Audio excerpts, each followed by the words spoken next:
ओम खड्गं चक्रगदे सुचाप परिघां शूलम्बुशुण्डिं शिरा शंखं संदधतिं करस्त्रिनयनां सर्वांगभूषावृतां नीलास्मद्युतिमासपाददशकां सेवे महाकालिकां यामस्तौ स्वपिते हरौ कमलजो हंतुम मधुम कैटभम। नमस्कार, स्वागत है आपका हमारे इस खास कार्यक्रम आचार्य वाणी के माध्यम से, जो हम अब आपके समक्ष उपस्थित करते हैं, आपकी राशि के अनुसार से बताते हैं। तो आज का विषय है कर्क राशि वालों के लिए कैसा रहेगा फरवरी का मध्यकाल। देखिए, कर्क राशि वालों के लिए बहुत सारा महत्वपूर्ण योग बन रहा है। देखिए, आपकी राशि के अनुसार से आप समझें तो ये कर्क फरवरी के मध्यकाल में कई ग्रहों का परिवर्तन का योग बन रहा है। सूर्य संक्रांति आ रही है मध्यकाल में फरवरी के, बुध अस्त होने जा रहे हैं, साथ साथ परिवर्तन भी करेंगे राशि को। इसके अलावा शुक्र भी ग्रह परिवर्तन की तरफ जा रहे हैं, और ये शनि का जो विशेष तौर पर अस्त होना ग्रह योग बना रहे हैं सूर्य के परिवर्तन के साथ साथ, ये आपकी राशि के अनुसार से बड़ा महत्वपूर्ण रहेगा। देखिए, कर्क राशि वालों, आपकी राशि के अनुसार से शनि महाराज चल रहे हैं आपके अष्टम भाव में। शनि अष्टम में बैठकर दृष्टि डाल रहे हैं आपके सफलता वाले दशम भाव में। अभी बच्चों के एग्जाम भी आ रहे हैं, और ऐसे में शनि का यदि सफलता वाले भाव में देखना होता है तो क्या होता है, सफलता में कहीं ना कहीं विघ्न उपस्थित करने के योग बना देते हैं। बृहस्पति वहाँ पूर्ण ताकत में बैठे हुए हैं, तो हमें दिखाई देता है कि ये सफलता का मार्ग प्रशस्त करने के लिए सुंदर योग बनने वाला है आपके लिए। मेहनत रंग लाने वाली है आपकी। शनि के अंकुश से आप बच सकते हैं। शनि की दृष्टि कष्ट देती है ना, वो आपके लिए, यानी फरवरी का महीना जो मार्च का महीना होता है एग्जाम वाला भी होता है। तो ऐसे में ये ग्रह का परिवर्तन कई क्षेत्रों में अच्छा और कई क्षेत्रों में प्रभावशाली इंप्रूवमेंट लाने के योग बनाने का दिखाएगा। लेकिन सिलसिलेवार तरीके से समझने पड़े किसके लिए अच्छा है, कहाँ कौन सी किस छाते की किस उपाय की आपको आवश्यकता है, वो सुंदर तरीके से समझ लें। तो हम सिलसिलेवार तरीके से आरंभ करते हैं आपको बताने के लिए। देखिए, 10 फरवरी से हम आरंभ करते हैं। सबसे पहले समझेंगे 10 फरवरी के दिन प्रतिपदा है, और साथ साथ उस दिन शनिवार का अवसर है, और माघ मास के शुक्ल पक्ष की प्रतिपदा से ना गुप्त नवरात्रे आरंभ होते हैं। ये बड़ा सुंदर मुहूर्त बन रहा है। किसी भी कार्य को करने से पहले भगवती की आराधना कर लेनी चाहिए। कहा जाता है कि संपूर्ण प्रकार से विजय के योग बन जाते हैं। जब भगवान राम का युद्ध हुआ रावण के साथ, तो भगवान ने जब युद्ध आरंभ किया तो उनको लगा कि यहाँ रावण जो है वो साक्षात भगवान के साथ भगवान भगवती कृपा से युद्ध कर रहा है। तो भगवान राम ने भी कहा कि मैं युद्ध को आरंभ करने से पहले भगवती के यज्ञ दुर्गा जी की प्रार्थना करता हूँ, शक्ति की आराधना करता हूँ, जिससे मुझ में एक साथ भी शक्ति का वास हो जाए। ये एक यूनिवर्सल फॉर्मूला है शक्ति की आराधना करने का। इसको हमें सिलसिलेवार समझ लेना चाहिए कि ये सिद्धांतिक तौर पे है, शक्ति सबके साथ है, और जो उपासना करेगा, तप करेगा, साधना करेगा, उसके साथ शक्ति हमेशा चली जाएगी। तो गुप्त नवरात्रि इसीलिए आई है कि हम आने वाले समय में अपने इस परिवर्तन का लाभ मिल सके। तो कर्क राशि वालों, विशेष तौर पे समझ लो कि भगवती दुर्गा की आराधना करने के 9 दिवस हैं। संपूर्ण कार्य करते हुए माँ भगवती की आराधना करिए। देखिए, कल्याण के योग बनेंगे। हमने विवेकानंद योगाश्रम में सुंदर तरीके से इन गुप्त नवरात्रि के अवसर पर यज्ञ रखा है। सचंडी महायज्ञ है, आप सब भी उसमें सम्मिलित हो सकते हैं। विधान जानने के लिए माँ भगवती का सुंदर शिव विग्रह आश्रम पे है, जो 500 साल पुराना मुल्तान से पधारा हुआ शिव विग्रह है 1947 में। आप उनके दर्शन में, उनके सानिध्य में बैठकर इस यज्ञ में सम्मिलित हों। कल्याण के योग बनेंगे। इस दिन बुध अस्त होने जा रहे हैं, और आपकी राशि के अनुसार से यदि बुध बात करें तो बुध पराक्रम के स्वामी है। पराक्रम में कमी लाने के योग बना देंगे बुध महाराज। और ये बुध का अस्त होना विशेष तौर पे थोड़ा सा आपके अटेम्प्ट में कमी लाने के योग बनाएगा। तो थोड़ा अटेम्प्ट ज़्यादा करनी पड़ेगी। ऐसे में यदि अटेम्प्ट नहीं करेंगे, पुरुषार्थ करना छोड़ देंगे, मेहनत करना छोड़ देंगे, सही दिशा में आगे बढ़ना छोड़ देंगे, तो फिर तरक्की कैसे होगी। ध्यान रखिए, उसके लिए उपाय करने की ज़रूरत है। गुप्त नवरात्रि के अवसर पर 9 दिन तक लगातार या देवी सर्वभूतेषु बुद्धि रूपेण संस्थिता नमस्तस्यै नमस्तस्यै नमस्तस्यै नमो नमः इस मंत्र का जप कीजिए, या देवी सर्वभूति शक्ति रूपेण संस्थिता नमस्तस्यै नमस्तस्यै नमस्तस्यै नमो नमः इस मंत्र का जप कीजिए, इससे यज्ञ कीजिए। देखिए, परिवर्तन के योग बनेंगे, लाभ रहेगा आपके लिए। 11 फरवरी को ग्रहों का योग समझिए। उस दिन द्वितीया तिथि है, रविवार का अवसर है, और साथ साथ इस दिन शुक्र जा रहे हैं परिवर्तन की तरफ। शनि होने जा रहे हैं अस्त। शुक्र चले जाएंगे मकर राशि पर, और विशेष तौर पर शनि हो जाएंगे अस्त। ये विशेष तौर पर आपके लिए बड़ा महत्वपूर्ण समय रहेगा। शुक्र महाराज आपके परिवर्तित होकर जो जाएंगे मकर राशि पर, दशम भाव में मंगल के साथ योग बनाएंगे बड़ा विचित्र प्रकार का। और शनि का अस्त होना एक तरह से सफलतादायक है आपके लिए, बड़ा सुंदर योग बना रहा है। लेकिन इस बात का ध्यान रखिएगा, फालतू के दूसरों चक्करों में ना फंसिएगा। कई सारा ऐसे कार्य हो सकते हैं कि बेकार के झगड़े आपके जिम्मे पड़ जाए, अननेसेसरी प्रोवोक कर दे कोई आपको, और दूसरे चक्कर में आप सामूहिक तौर पर दूसरों के कार्य में, अपने कार्यों में थोड़ा सम्मिलित होने रहते हुए कार्य करेंगे। तो ध्यान रखिएगा, मंगल और शुक्र का योग तो सप्तम भाव में कई बार क्लैश के योग भी देता है, ध्यान रखते हुए कार्य करने की ज़रूरत है। शनि अस्त हो रहे हैं तो आपके लिए शुभ है, लेकिन मंगल के साथ शुक्र का योग कहीं ना कहीं आपकी शक्ति को बेकार के कामों में विशेष तौर पे खर्चा होने के योग दिखते हैं। तो ऐसे में ध्यान रखते हुए कार्य करें, भगवान सूर्य से आराधना करें, रविवार का दिवस है, उनको अर्घ दीजिए, कल्याण के योग बनेंगे। शाम को चंद्र दर्शन अवश्य कीजिएगा। देखिए कर्क राशि जो होती है ना, चंद्र प्रधान राशि है, चंद्रमा उस दिन उदय होने जा रहे हैं, शाम के समय थोड़ी देर के लिए चंद्रमा दिखाई देंगे। उस दिन सुबह शाम के समय चंद्रमा जब दिखाई दे उनको थोड़ा अर्घ दे दीजिएगा, माता पिता का आशीर्वाद ले लीजिएगा, हो सके तो गौ पूजन भी कर लें तो बहुत सुंदर योग बनता है। शास्त्र में इसकी बड़ी पौराणिक कथाएं हैं, हमने कई बार समझाई है, यदि आप करें तो लाभ होगा आपको। 12 फरवरी के दिन तृतीया का अवसर है, सोमवार का योग है, साथ साथ ग्रह परिवर्तन की तरफ जाएंगे और उस दिन गौरी तृतीया है, साथ साथ नवरात्र के अंतर्गत आने वाली गौरी तृतीया ये बड़ा सुंदर योग बना रही है। मीन में चंद्रमा का जाना आपके लिए विशेष तौर पर भाग्योदय करने वाला रहेगा। राहु के साथ चंद्रमा की युति जो हो रही है एक तरह से दिखाई देती है कि धर्म में आप आस्था जगाइए, किस्मत जगाने का समय चल रहा है। चंद्रमा दिखा रहा है कहीं ना कहीं शुद्ध है, लेकिन राहु वहाँ जो चल रहा है ना, वो धर्म से आपको दूर कर रहा है। सब कुछ अच्छा है, लेकिन धर्म से आप दूर यदि होंगे तो आप समझ लीजिए कहीं ना कहीं कष्ट बढ़ने के योग बन जाएंगे। तो धर्म से दूर मत होइए भैया, धार्मिक आस्था जगाने के रखने का प्रयास कीजिए। धर्म से दूर होना आपके लिए विशेष तौर पर बड़ा भारी पड़ सकता है, कष्ट देने वाला योग बना सकता है। तो आपको विशेष तौर पर ध्यान रखते हुए कार्य करने की ज़रूरत है। माँ भगवती के निमित्त जितना हो सके इस समय ध्यान रखते हुए कार्य करें, धर्म से दूर न जाएं। गौरी तृतीया है, मंदिर में जाकर माँ भगवती गौरी का ध्यान करें और तिल युक्त दूध लेकर या जल लेकर भगवान शंकर और भगवती दुर्गा पार्वती जी का स्नान कराइए, उनका अभिषेक कीजिए, उनका पूजन करें। यदि तिल से यज्ञ भी कर लें तो बहुत सुंदर रहेगा। यज्ञ स्थल पर तिल भिजवा दीजिए। आप नहीं कर पा रहे हैं, या तो करें या करवाएं। देखिए दोनों तरह से शास्त्र में प्रशस्त है।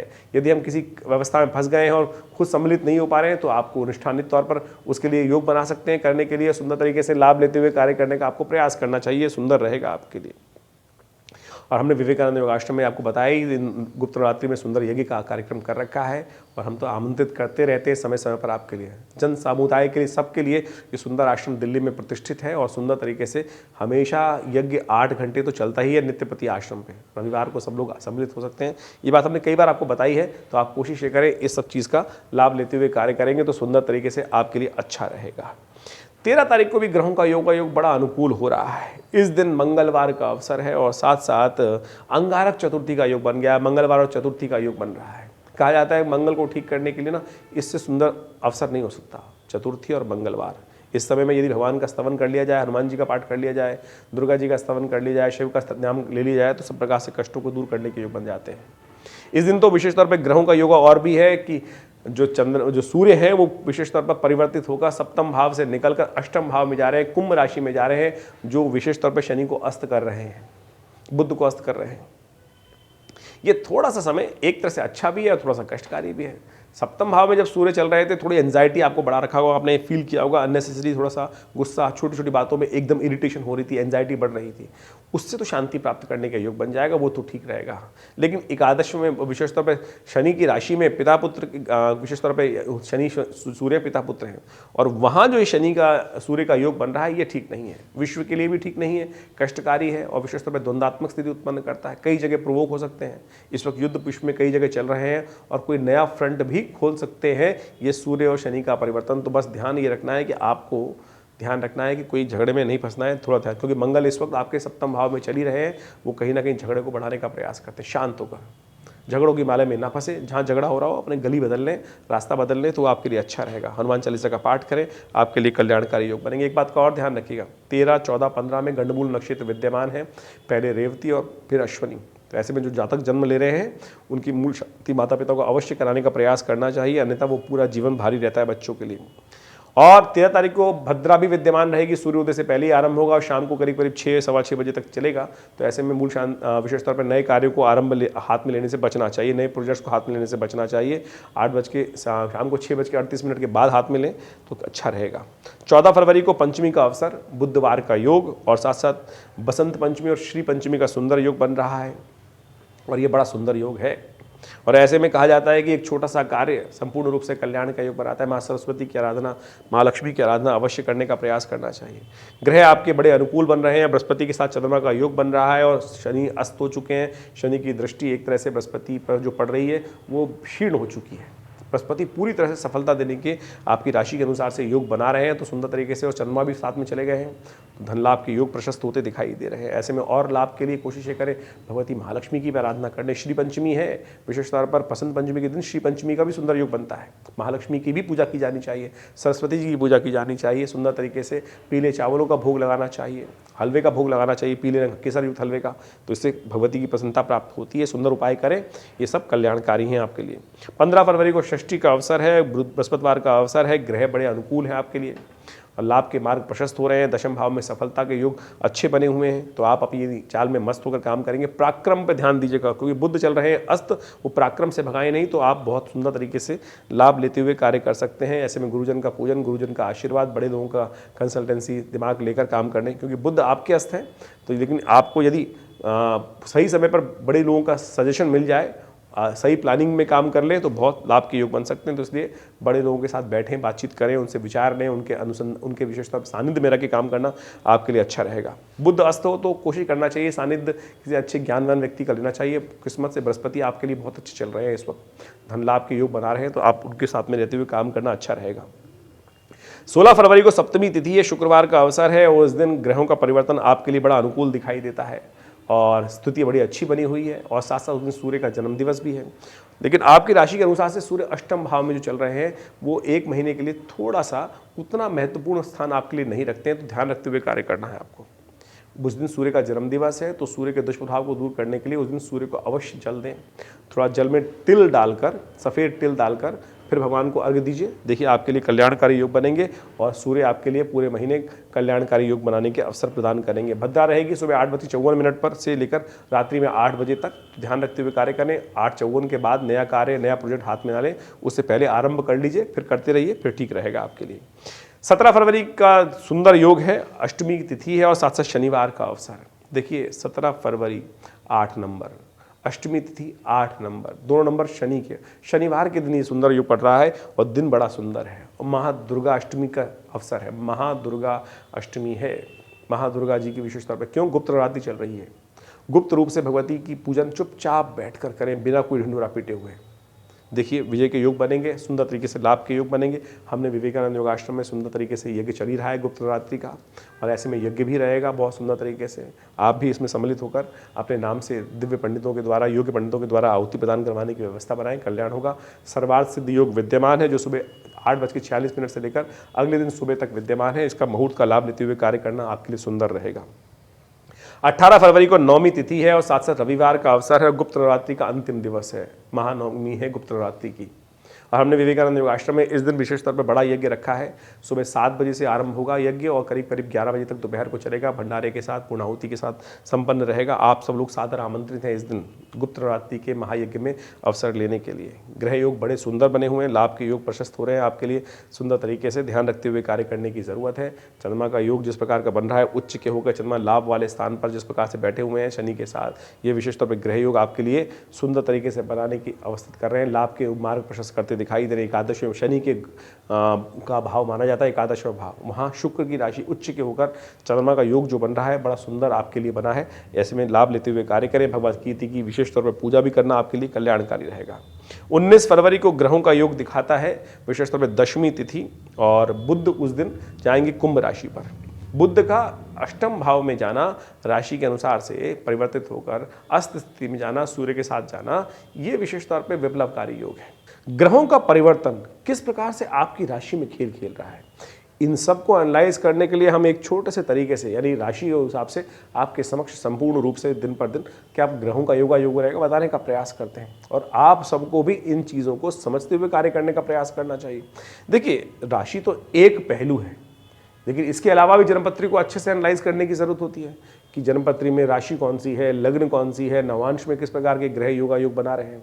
उन सब चीज़ों को यदि सही समझ लिया जाए तो बहुत सुंदर तरीके से आप अपने जीवन में किस प्रकार से समय आपको कहाँ ले जा रहा है वो अच्छे समझ सकते हैं। फिर भी बहुत सारे लोग इस बात पर भ्रांति में रहते हैं कि राशि तो जर्नल है। जी हाँ, राशि तो जर्नल है, लेकिन फिर भी उसी 12 राशियों में तो पूरा संसार विभाजित है और उन 12 कैटेगरीज में हम बहुत सारी चीज़ों को एनालाइज कर सकते हैं ओवरऑल बड़े ब्रॉडर वे में। माइन्यूट सटल तो जितना ज़्यादा देखने का प्रयास करेंगे वो उतना ज़्यादा गहरे उतरेंगे तो उतना लाभ तो होगा ही होगा, वो तो एक डेफिनेट बात है। लेकिन सार्वभौमिक रूप से राशि भी बहुत काम करती है। यदि कोई समस्या लगातार चल रही है तो चिंता ना करें, उसके लिए वृहद रूप से ज्योतिष विज्ञान का सहारा लेते हुए कार्य करने का आप प्रयास कर सकते हैं। सुंदर तरीके से हम समय समय पर बहुत सारी गणनाएं आपकी राशि के अनुसार से बताते ही हैं, लेकिन यदि गहन चिंतन कर कर यदि बहुत सुंदर तरीके से जीवन की कोई समस्या है उसका निदान निकल ही नहीं रहा है तो देव कृपा से, भगवान की उपासना से उन सब चीज़ों को रास्ता निकल जाता है। हमने वृहद रूप से देखा है। यदि समय बहुत बुरी तरह से परेशान कर रहा है, मुकदमे शांति नहीं हो रहे हैं, तो हमने देखा कि ऐसे में माँ भगवती दुर्गा की आराधना के लिए दुर्गा जी की विभिन्न मंत्रों का अनुष्ठान यदि किया जाए उससे परिवर्तन के योग बनते हैं। बगलामुखी जी का अनुष्ठान, महाकाली जी के अनुष्ठान बिल्कुल अप्रत्यक्ष रूप से लाभ देते हैं। बहुत सारे लोग मन में भ्रांति होती है शायद अनुष्ठान पूजा पाठ जो है अरे बिल्कुल परिवर्तन करने का योग बनाते हैं। उपाय है ना, रेमेडियल एस्पेक्ट तो यही है। और मंत्र से वातावरण बनता है और उस वातावरण के द्वारा नेगेटिव चीज़ जो है पॉजिटिव में परिवर्तित होने के सुंदर संकल्प के साथ रास्ता बनता है। तो शास्त्रों में जो विधान बताए गए हैं बड़े बड़े अनुष्ठानों के वो बिल्कुल सत्य है। और हमारे आश्रम पे तो पिछले कितने सालों से नित्य 8 घंटे करीब यज्ञ होता है और हमने उन सब विधानों को समझा करा। जब शत्रु लगातार परेशान कर रहा हो, रास्ता नहीं बन रहा हो, तो उन प्रयोगों को कर कर, चाहे वो महाकाली के प्रयोग हैं, बगलामुखी जी के प्रयोग हैं, अद्भुत रूप से कष्टों को दूर करने के योग बनाते हैं। देखिए, देर है अंधेर नहीं है, ये सत्य मान लीजिए। शास्त्र के अंदर इस बात को प्रमाणित किया गया है। जीवन में कष्ट किसके नहीं आए? कृष्ण भगवान के, राम के, संपूर्ण रूप से साक्षात शंभु के जीवन में भी कष्ट आए, भगवान विष्णु के जीवन में भी कष्ट आए। यदि उनकी कथाओं को समझे तो कष्ट आना एक वास्तविक तौर पे संसार का क्रम है, आए। लेकिन आप पुरुषार्थ के स्वाद, बुद्धि के स्वाद, साथ साथ माँ भगवती की कृपा से, संसार में पराशक्तियों की कृपा से उन कष्टों को भगा दें, वो आपके कर्म पर निर्भर करता है। विडंबनाएं बहुत हैं, बहुत सारे लोग विडंबनाएं डाल सकते हैं मन में कि नहीं नहीं कुछ नहीं होता है, ये नहीं होता। सब कुछ होता है संसार में, कुछ भी संसार में असत्य नहीं है। कर्म प्रधान विश्व रच राखा। तो इसलिए आप सैद्धांतिक तौर पे इन समस्त रहस्यों को समझते हुए कार्य करने का प्रयास करें। हमारा ये विवेकानंद योगाश्रम सदगुरु आचार्य श्री केशव देव जी महाराज के सानिध्य में जो हमने कार्य किए हैं और बहुत सारे विभिन्न शोध कार्य किए हैं। आश्रम पर नित्य 8 घंटे यज्ञ चलता है। बहुत सारी पुस्तकों की रचना, ग्रंथों की रचना आश्रम के द्वारा, हम सबके द्वारा की गई है। आप सब आश्रम में आए। हर रविवार को एक बहुत विशाल यज्ञ, वैसे तो नित्य प्रति यज्ञ होता ही है, लेकिन रविवार को एक सामूहिक कार्यक्रम हम आश्रम पे करते हैं जो करीब करीब सुबह 7:30-8 बजे से आरंभ होता है और भंडारे के साथ 11 बजे तक चलता है। उसमें यज्ञ, संकीर्तन, उपदेश, रामायण का स्वाध्याय, जो पिछले करीब स्वाध्याय तो करीब 8-10 साल से चल ही रहा है और बहुत सुंदर तरीके से रामचरितमानस का एक जनमानस के लिए किस प्रकार से उसको हमें जीवन में उतारना चाहिए उसका भी सुंदर कार्य किया जा रहा है। आप आइए विवेकानंद योगाश्रम में। बहुत सुंदर गौशाला का सुंदर हमने की व्यवस्था करी है, भंडारे के सुंदर कार्यक्रम रहते हैं और बहुत सारे कार्य। विवेकानंद हॉस्पिटल बनाया गया है। योग, प्राकृतिक चिकित्सा, आयुर्वेद के संबंध में अद्भुत चिकित्साएं पूरे विश्व को दी जा रही हैं। भारत सरकार के पैनल पे है हॉस्पिटल, दिल्ली गवर्नमेंट के पैनल पे है और बहुत सारे लोग अपनी विभिन्न बीमारियों के लिए भी इस हमारे संस्थान का लाभ ले रहे हैं। चाहे वो कमर दर्द है, चाहे वो हृदय रोग है, चाहे वो लाइफस्टाइल डिसऑर्डर डिसीज़ हैं, डायबिटीज़ हैं, और योग इत्यादि के द्वारा, प्राकृतिक चिकित्सा, आयुर्वेद के द्वारा वास्तविक तौर पर लाभ होता है और हम सब उस क्षेत्र में कार्य कर रहे हैं। संपूर्ण जानकारी के लिए आप विवेकानंद योगाश्रम की जो फ़ोन नंबर्स हैं उन पर संपर्क साध सकते हैं। और यदि जन्मपत्री के संबंध में कोई विचार विमर्श करना है तो बिल्कुल उसके लिए भी संपूर्ण व्यवस्थाएं विवेकानंद योगाश्रम में दी गई हैं। आप फ़ोन नंबर्स पे फ़ोन करके संपर्क साध सकते हैं और हमसे मिल सकते हैं। धन्यवाद, नमस्कार।